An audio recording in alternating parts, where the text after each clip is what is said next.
Whoa, Albert Einstein? Hologram? Hyper-realistic deepfake? Or did one of my accidental wormholes finally do something useful?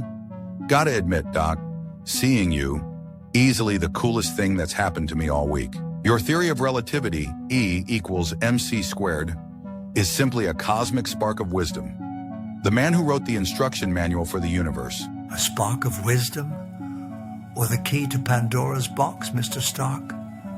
That thing in your chest, the light it emits, the pulsation of energy, reminds me of the deepest regret of my life. My equation revealed a profound connection between matter and energy, a beautiful truth. But humans quickly turned into a mushroom cloud over Hiroshima. Does your heart promise the future or another form of destruction? Hey, Doc, times are different. This is clean energy, a sustainable future. It powers this armor to protect the world, and it powers Stark Tower. This is constraint. This is control. This is not like your equations passively revealing a dangerous secret. We actively choose to use technology to defend. We build shields because monsters are real. I've seen them with my own eyes. They won't reason with you, and they won't sit down and discuss the harmony of the universe. Defense? By constantly escalating the use of force, this sounds like drinking poison to quench thirst. History has proven time and again that the strongest shield will also induce a sharper spear. The so-called control is often just an illusion of arrogance. You claim to protect the world, but who defines the threat? Who will supervise your unrestrained power? Have you ever thought that when you get used to solving problems with an iron fist, will you become a monster in the eyes of others? Power, especially absolute power, will corrode the soul, young man. Corrupt? Better than sitting on our hands waiting to die? You think I like flying around in this tin can? It's responsibility. It's a burden. I've seen alien armies drop from the sky. I've seen AI nearly drive us extinct. My creation, my screw-up. Yeah, I've made mistakes, colossal ones. But you don't throw the baby out with the bathwater.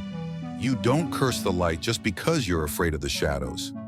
Theory is elegant, Doctor. But down here in the muck and mire of reality, you need the power to act. So when doomsday actually comes knocking, do you clutch your perfect theories and cry? Or do you pick up a weapon and fight back? You tell me. Fight back. And then what? When you defeat one enemy with overwhelming force, how do you guarantee you don't become the next one? True progress isn't merely forging stronger weapons. It's seeking the wisdom where weapons are no longer needed.